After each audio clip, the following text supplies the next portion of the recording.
Hashtag he found an alien girl locked in a cage. No clothes, no hope.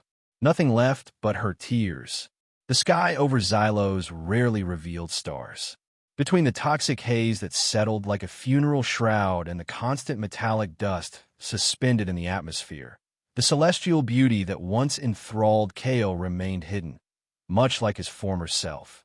Kale adjusted his breathing apparatus and surveyed the landscape of twisted metal and industrial waste that stretched before him. 5 years on this planetary garbage dump had taught him to recognize value amid ruin. Today, he ventured deeper into the restricted zone than usual, drawn by an anomalous energy reading on his cobbled-together scanner. The wind carried the familiar acidic scent that penetrated even his filtered air. His makeshift home, a salvage cargo module reinforced with scavenge panels, lay several kilometers behind, a tiny bastion against Xylos' hostility. He pushed forward, heavy boots crushing discarded components beneath them. Another wild chase, he muttered to himself, voice muffled by his mask. But something about this signal differed from the usual power cell remnants or abandoned machinery. It pulsed with an irregular rhythm, almost organic in nature. As Kale crested a hill of compacted scrap, he spotted it, a dark alloy structure half buried beneath debris. The scanner's reading intensified. He approached cautiously, years of solitude having honed his survival instincts to razor sharpness. The structure appeared to be a transport cage, designed for containing valuable or dangerous cargo. Its surface bore the unmistakable marks of energy weapon damage, precise, methodical shots that had disabled its navigation and security systems without destroying the payload. Someone had brought this here deliberately, then attempted to erase all evidence of its existence. Kale's engineering background surfaced through the layers of bitterness he'd accumulated. He recognized sophisticated technology when he saw it, despite the damage. The magnetic locks had failed, their circuits fried by what looked like a localized electromagnetic pulse. Using his cutting tool, he carefully widened an opening in the cage's side panel. The interior was dark, filled with tangled wires and broken components. His light beam swept across the space until it caught something unexpected, something that made his breath catch. In the farthest corner lay a small, huddled figure. At first, Kale thought it was a discarded synthetic, a humanoid robot abandoned after malfunction. But as his light illuminated the form more clearly, he realized with a jolt that he was looking at a living being. A girl, not human, but unmistakably alive. Her skin was a pale blue that emitted a faint luminescence, like moonlight filtered through shallow water. Silver hair, fine as spun glass, lay matted against her head. Her small frame was entirely bare, covered only in dust and injuries, dark bruises, cold burns, and what appeared to be surgical marks. She lay curled into herself, eyes closed, her breathing so shallow Kale initially missed it. The only other sign of life was a dried tear track on her dirt-smudged cheek. Kale instinctively stepped back. Every instinct screamed at him to walk away. He had learned on Xylos that involvement meant danger, that compassion was a luxury he could no longer afford. The memory of another failure, of other lives he couldn't save, threatened to overwhelm him. "Not my problem," he whispered, even as he continued to stare at the girl. "Not my responsibility." But as he prepared to turn away, her eyes fluttered open briefly, eyes without pupils, entirely the color of opalescent white, before closing again. That momentary connection, that glimpse of utter vulnerability, anchored him in place. Images from his past superimposed themselves on the present. The aftermath of a safety system failure he designed. The faces of those who had trusted his work, the weight of his decision to shoulder all blame to protect a colleague. Kale's hands trembled as he stowed his scanner. "Damn it all," he muttered, retrieving his cutting tools again. He worked methodically on the remaining locks, careful not to cause further damage that might harm the occupant. When the final lock disengaged, he paused, realizing he had made a decision that would irreversibly change whatever semblance of stability he had managed to create in his exile. "I must be losing my mind," he said to the silent, toxic air of Xylos, and reached into the cage. The girl weighed almost nothing in his arms. She felt impossibly fragile, as though constructed from hollow bones and gossamer. Her skin was cool to the touch, and the faint glow ebbed and flowed with her breathing. She made no sound, showed no resistance as he carefully wrapped her in his outer thermal layer. Kale cradled her against his chest and began the long journey back to his shelter, each step heavy with doubt and memories he had tried for years to bury. In his mind, he called her Lyra, after a constellation he could no longer see. The journey back to Kale's shelter took twice as long, burdened as he was with his fragile cargo. The acid rain began shortly before they reached the cargo module, and Kale hunched protectively over the girl, his back burning where the caustic droplets penetrated his remaining clothing. Inside the shelter, sparse illumination revealed the grimness of his existence. A space barely 12 feet square, containing a narrow sleeping platform, a workbench cluttered with salvage technology, and a makeshift filtration system that made the air breathable without apparatus. Food supplies and water recyclers occupied one corner, alongside his few personal possessions.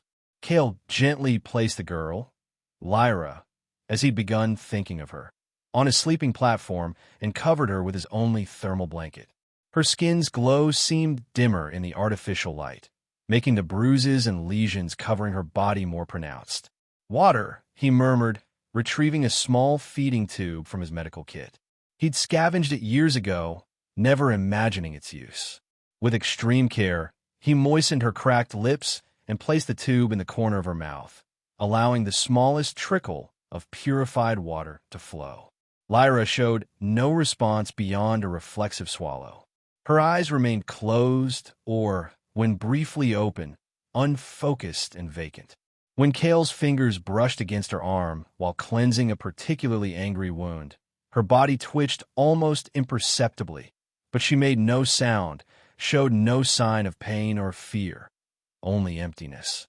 The silence weighed heavily in the confined space, broken only by the patter of acid rain on the metal exterior and the low hum of life support systems. As Kale cleaned the worst injuries with his homemade antiseptic solution, he observed strange patterns beneath her skin, faint, luminescent lines that resembled circuitry but pulsed with her heartbeat. Her skeletal structure seemed wrong somehow, too light, too flexible, and her fingers ended in tapered points that weren't quite claws but suggested a different evolutionary path than human nails. "What are you?" he whispered, not expecting an answer. "And who did this to you?" In his mind, the questions multiplied. Was she dangerous? A weapon? A victim? Both? The memories of the Centauri Station disaster, the catastrophic failure that had cost 47 lives and landed him on this hell planet, replayed unbidden. He had trusted his judgment then, believed in his own infallibility. That arrogance had destroyed everything. Could he trust himself now? Was helping this alien girl another mistake that would lead to more suffering? Kale monitored Lyra through Xylos's 30-hour day/night cycle, marking time with his battered chronometer. He force-fed her small amounts of protein solution, continued to provide water, and maintained the shelter at a higher temperature, noticing that her skin's glow brightened slightly in warmer conditions. After the second cycle, subtle changes began. Her eyes would track Kale's movements slowly when he crossed her field of vision. Her fingers would twitch when loud sounds occurred outside. The screech of metal in a dust storm, the crash of collapsing scrap piles.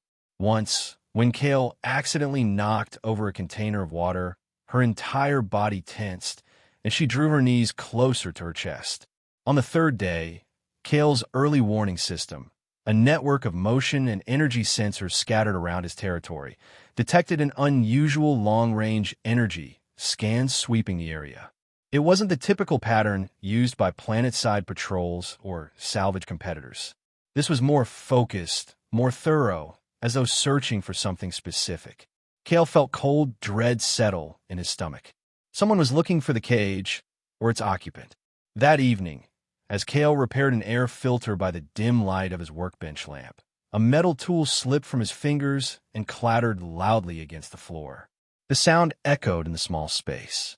Behind him, a soft, ragged sound emerged, halfway between a gasp and a whimper. He turned slowly to find Lyra's eyes fully open, fixed directly on him. Her mouth moved slightly, producing that pained noise again, the first sound he had heard from her. Their gazes locked, and for the first time, Cale sensed something behind those strange, pupilless eyes. Fear. Days stretched into weeks as Xylos's harsh cycles continued their relentless progression. Cale maintained his distance from Lyra, approaching only to provide sustenance or check her wounds, which healed with surprising speed. He spoke to her during these brief interactions, not expecting responses, but filling the oppressive silence with words. "Storm's coming," he would say, examining readouts from his weather sensors. "The big kind. We'll hear it scraping against the hull all night.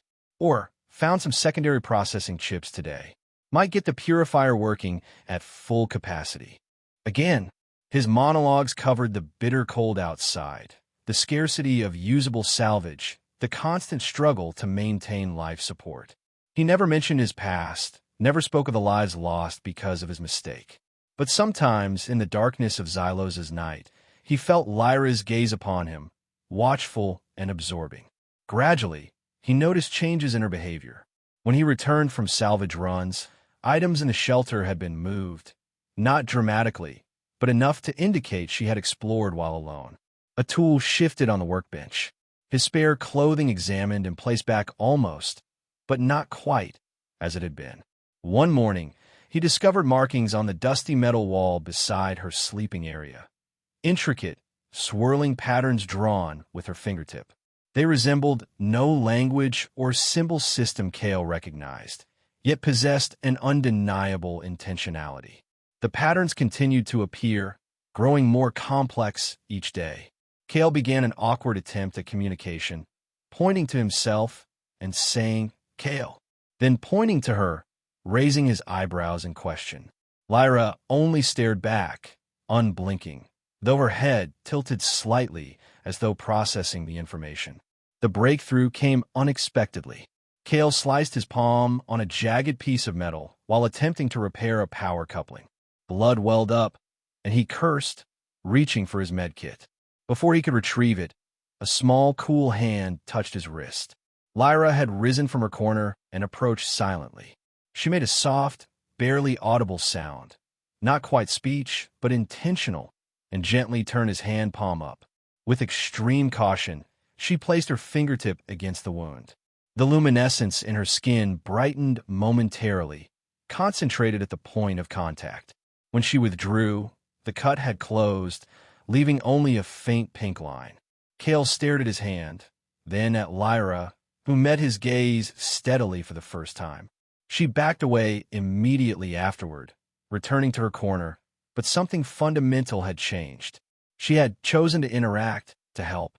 That night, as a particularly violent acid storm lashed the shelter, Cale noticed Lyra trembling with each crash of chemical-laden rain against the metal exterior.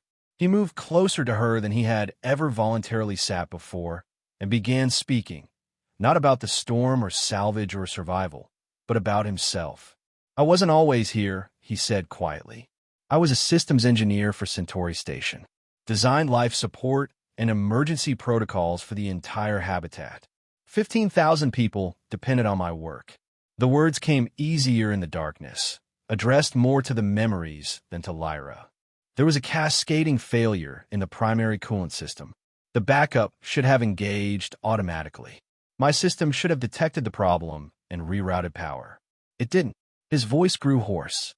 47 people died in seconds when Sector 12 lost atmosphere. Could have been thousands more if the manual overrides hadn't worked. Cale stared at his hands in the dim light. My colleague Elise had modified part of the detection algorithm, trying to improve it. She had a family, children. I took full responsibility, claimed I'd authorized the changes. A bitter laugh escaped him. They gave me a choice between prison time on Earth or indefinite exile here. I chose Xylos. Seemed fitting punishment. The storm raged outside, but the silence between them felt different now. Not empty, but filled with something almost like understanding. 2 days later, Kale returned to the site where he'd found Lyra's cage, searching for any clue to her origins. Most evidence had been swept away by Xylos' frequent dust storms, but in a protected crevice beneath overhanging metal, he discovered a small data recorder, severely damaged but potentially salvageable. Back at the shelter, he worked feverishly to extract whatever information remained on the device. After hours of delicate manipulation, a partial file emerged, fragmented, corrupted, but containing a corporate identifier, Chronocorp, alongside a designation, Experiment 7.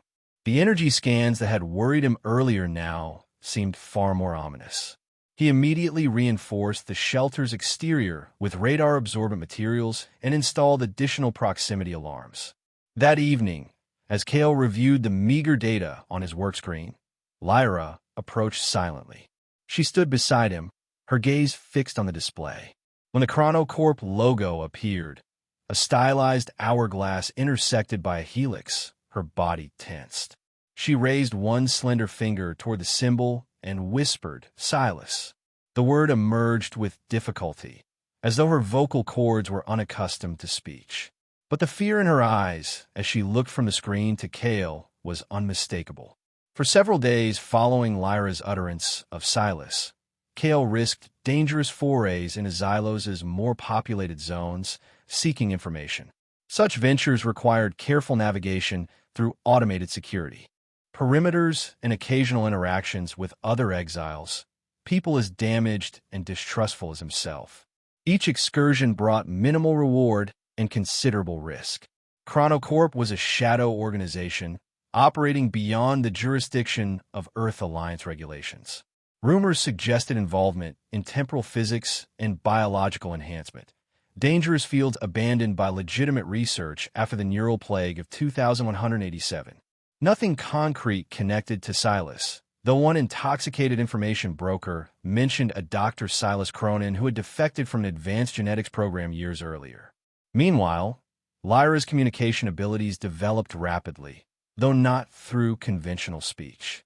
She created a form of pidgin language combining her swirling symbols, limited vocalizations, and the emotional illumination of her skin. The brightness and color of her bioluminescence changed with her emotional state. Pale blue for calm, brighter azure for curiosity, deep indigo for fear, and rarely, a warm gold when she seemed content. Through this improvised communication, fragmented memories emerged. Lyra conveyed images of sterile laboratories, of pain, of isolation. She indicated that others like herself existed, or had existed, by drawing multiple figures with the same swirling patterns under their skin. When Kale asked what had happened to them, her skin darkened to a color he had never seen before, almost black, with tiny pinpricks of light like distant stars. She would not explain further. As Kale pieced together the fragments, a disturbing picture formed. Lyra appeared to be a genetically engineered being, created or modified by Chronocorp for her ability to manipulate biological energy. The healing she had performed on his hand was merely the surface of capabilities that might include cellular regeneration, energy transfer, or even biological reprogramming at the molecular level. "Is that why they kept you caged?" he asked one evening as they sat sharing a meal of synthetic protein. "Because of what you can do." Lyra looked at him for a long moment, then placed her hand flat against her chest.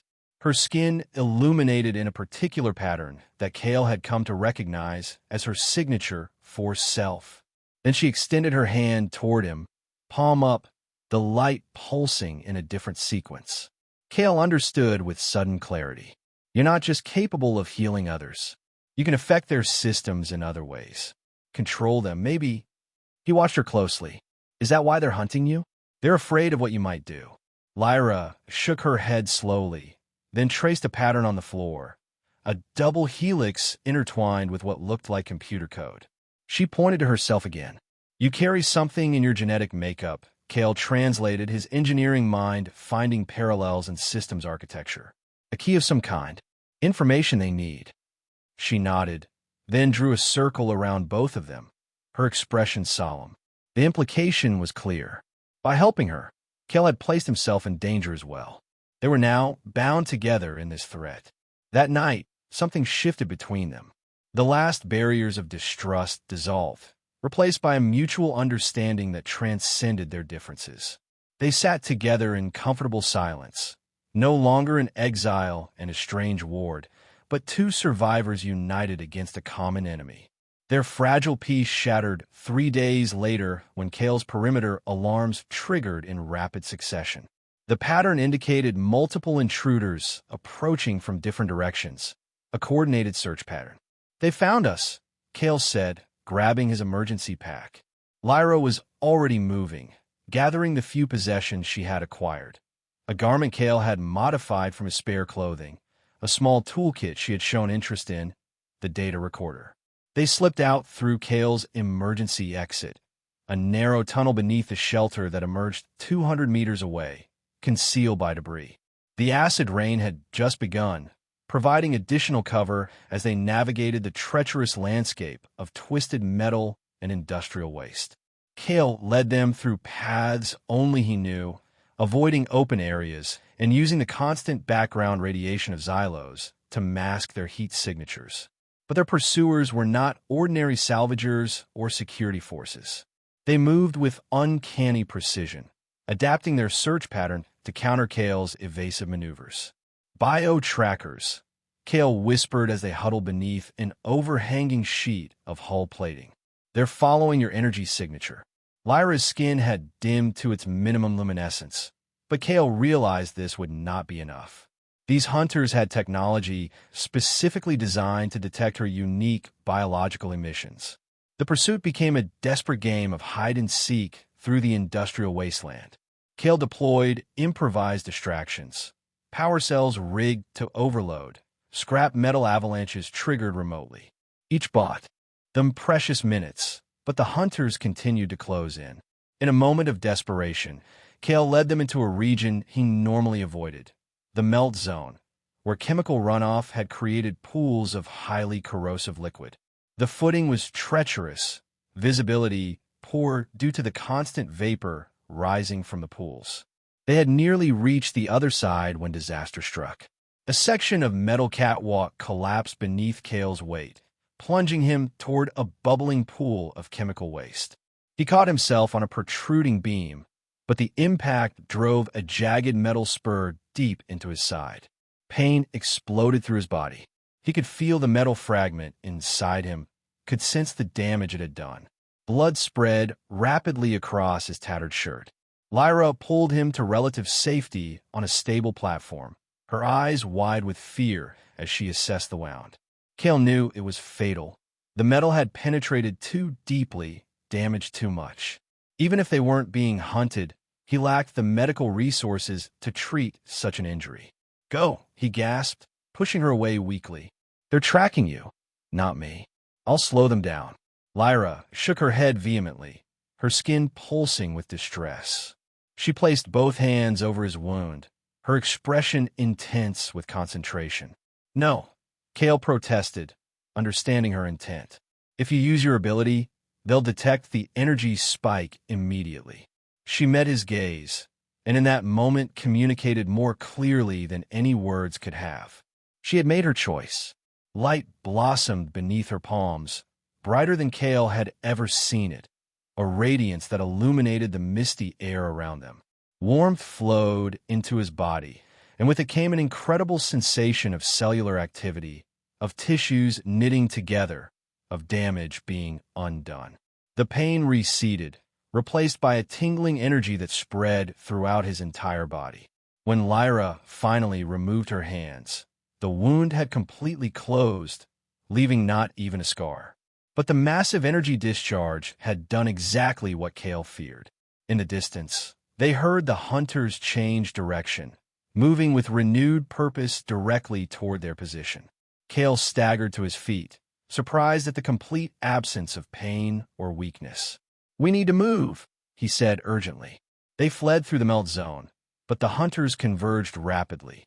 At a junction of collapsed industrial pipelines, they found themselves cornered. 3 bio-trackers blocked their escape routes. Humanoid figures in sealed environmental suits, their faceplates opaque, each carrying specialized capture equipment. Surrender Experiment 7. One called out, voice distorted by external speakers. Comply and you may be permitted to live. Salvager. Kale positioned himself in front of Lyra, mind racing through diminishing options. What guarantee do I have? He called back, playing for time. Who are you working for? Chronocorp reclaims its property. The bio-tracker responded. The specimen is dangerous and unstable. Your continued proximity places you at extreme risk. Seems I'm at extreme risk either way. Kale muttered, then louder, she's not property. She's a sentient being. It is intellectual property. Nothing more, the hunter replied, advancing. Final warning. Stand aside. Kale's hand found a loose pipe fitting behind him. In one fluid motion, he hurled it at the nearest bio-tracker's faceplate. The projectile struck with precision, cracking the protective covering. Caustic Xylo's air immediately began to seep through. The momentary distraction was all Kale needed. He triggered a concealed switch on his wrist unit, a last resort measure he'd installed years ago but never used. 20 meters away, a stack of compressed gas canisters detonated, creating a wall of flame and debris between them and two of the hunters. In the confusion, Kale dragged Lyra toward the fallen bio-tracker, who was now desperately trying to seal the breach in his helmet. With movements honed by years of salvage work, Kale stripped the hunter of his weapon and communication device. Who sent you? Kale demanded, pressing the weapon against the damaged faceplate. What does Chronocorp want with her? The bio-tracker laughed, a choked sound as the toxic air infiltrated his breathing system. You have no idea what you're interfering with, Exile. She's not just an experiment. She carries the source code, the master template for all Chronocorp biotech. Self-replicating, self-evolving genetic algorithms that could control or destroy our entire program. Why not just kill her then? Kale pressed. Can't extract the code from a dead specimen, the hunter gasped. Integrated too deeply with her consciousness. Need her alive, functioning. His breathing became more labored. You're already dead, Exile. Even if you escape us, Director Silas will never stop hunting. He created her. He knows exactly what she can. The bio-tracker convulsed suddenly, then went still. A fail-safe toxin, Kale realized, designed to prevent the capture and interrogation of Chronocorp operatives. The flames from the explosion were dying down. Soon, the remaining hunters would regroup. Kale turned to Lyra, whose expression reflected both fear and resolve. We can't stay on Xylos, he said. They'll keep coming, and next time they'll bring more forces. Lyra tilted her head questioningly. I know a way off this rock, Kale explained. An old smuggler's vessel, abandoned in the deep salvage zone. I found it years ago, kept it operational as a last resort. He'd always imagined using it alone if exile became unbearable. It can reach the Nebula Belt, outside corporate jurisdiction. We could disappear there. He hesitated, suddenly aware of the magnitude of what he was proposing. It's dangerous. The ship is old, barely functional. The belt is lawless, unpredictable. But it's our only chance. Lyra considered his words, then deliberately placed her hand over his. For the first time, she nodded with unmistakable purpose, her decision made. Together, they vanished into the toxic mists of Xylos, fleeing toward an uncertain future, but with one certainty. They would face it together. The journey to the abandoned smuggler's vessel pushed them to their limits. They traversed the most hazardous regions of Xylos, navigating automated security checkpoints and the poisonous natural hazards of the planet. The stolen bio-tracker gear proved invaluable, its advanced filtration system and enhanced sensory capabilities warning them of dangers Kale's salvaged equipment might have missed. Their partnership evolved during the grueling trek. Kale provided direction and technical knowledge, disabling security systems and finding safe passages through the industrial wasteland. Lyra contributed her heightened energy awareness, sensing power fluctuations and active machinery that might pose threats. Several times, her warnings allowed them to avoid automated patrols or particularly dangerous chemical hotspots. When they finally reached the hidden vessel, a battered but serviceable short-range transport buried beneath years of accumulated debris. Cale felt a surge of emotion he hadn't experienced since before his exile. Hope. The ship required significant preparation before launch. While Cale worked on the propulsion systems and life support, Lyra explored the cramped interior with undisguised curiosity. The vessel had been designed for smuggling operations, with numerous hidden compartments and specialized countermeasures against detection. Not exactly luxurious, Cale commented as he sealed a leak in the coolant system, but it will get us to the nebula belt. After that, he trailed off, realizing he hadn't thought beyond escape. Launch procedure was tense. The ship's ancient engines protested initial ignition, and for a terrifying moment, Cale thought they would be stranded. Then Lyra placed her hands on the main power coupling, her skin illuminating with concentrated energy. The systems surged to life, and they broke atmosphere just as dawn crept across Xylos' toxic horizon. The journey through space was long and confined. The vessel's limited quarters forced a proximity that might have been uncomfortable under different circumstances. Instead, it provided an opportunity for deeper understanding. In the quiet moments between system checks and navigational adjustments, Lyra struggled with her emerging identity. Using her developing vocabulary and the symbol system they had created together, she communicated her fear that she was merely a product, something manufactured rather than born. "What am I?" she asked one cycle, the words still difficult but increasingly clear. She pointed to herself, then to the stars visible through the small viewport. "Not from there. Made in laboratory. Not real." Cale considered her question carefully. "I design systems," he finally replied. "Complex networks of components working together. But what makes a system valuable isn't its origin. It's what it does, what it chooses to become." He met her gaze steadily. "You were created in a lab, yes. But your choices, your survival, your capacity for compassion, those are real. Those are yours."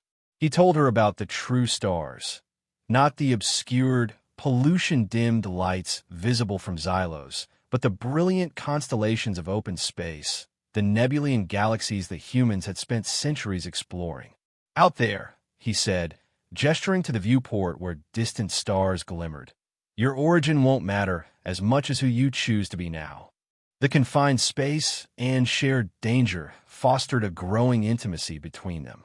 Casual touches, a hand steadying the other during a system malfunction, shoulders brushing as they worked on repairs, became more intentional, more meaningful. During a particularly quiet period, when a navigation system operated on autopilot, they witnessed a spectacular cosmic phenomenon, a pulsar's radiation interacting with a nearby gas cloud, creating luminescent waves of color across the darkness.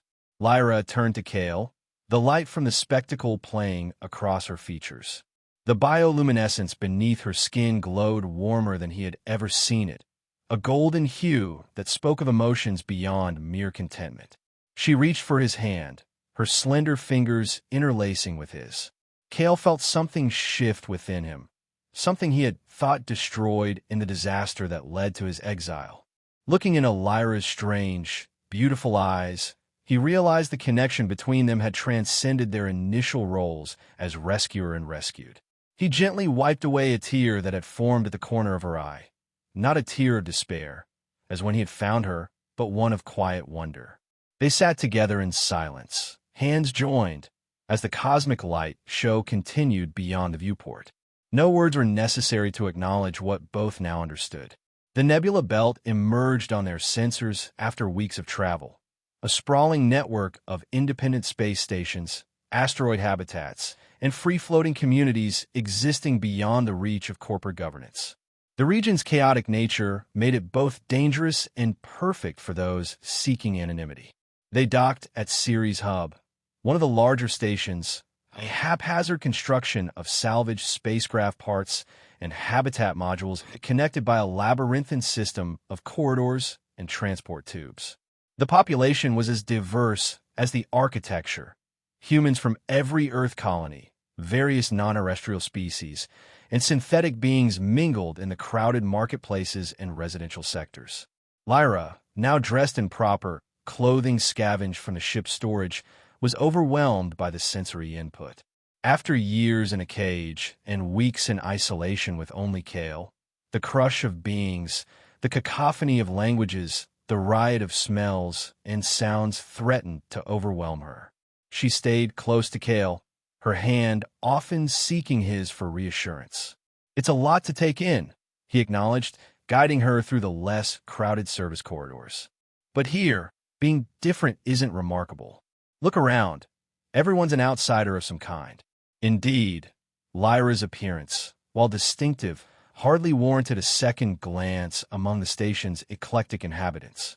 Her bioluminescence was assumed to be technological augmentation, common enough in the belt where body modification was unrestricted. They found modest accommodations in the station's industrial sector, trading Kale's engineering skills for a small living space attached to a repair workshop. The quarters were cramped but private, offering a security neither had known since their flight began. Kale returned to his engineering roots, taking on repair jobs for the station's residents, fixing environmental systems, upgrading power distribution networks, restoring damaged technology. His reputation for quality work spread quickly in a community where reliable technical skills were valuable currency. Lyra, meanwhile, discovered her own path. Her ability to sense energy patterns made her an exceptional diagnostic assistant. More significantly, she began using her healing abilities, discreetly at first, then more openly as word spread of the Blue Girl, who could mend injuries that station medical technology couldn't address. She was careful never to reveal the full extent of her capabilities, never to draw attention that might reach beyond the belt. But the joy she found in helping others, in using abilities that had once been exploited for corporate gain to instead bring healing, transformed her. Kale watched this metamorphosis with quiet pride.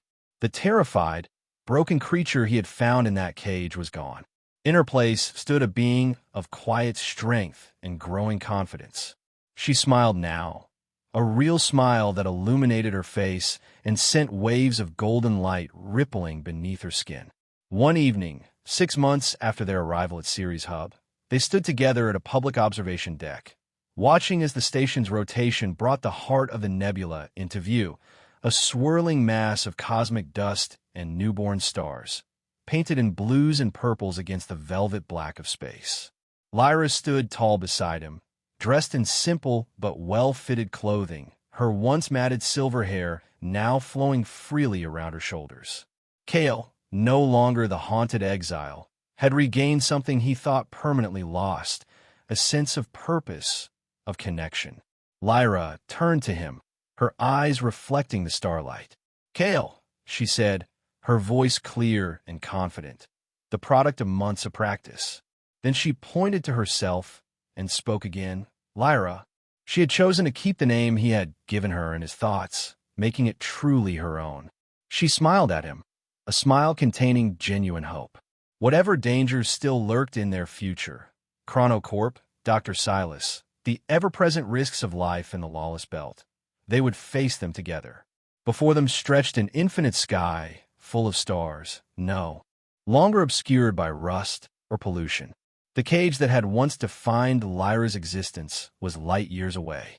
The self-imposed prison of guilt that had bound Kale for so long had finally released its grip. They stood side by side, a most unlikely pair, the exiled engineer and the laboratory-born girl with stars in her skin, united by chance, bound by choice, facing an uncertain but shared future among the stars.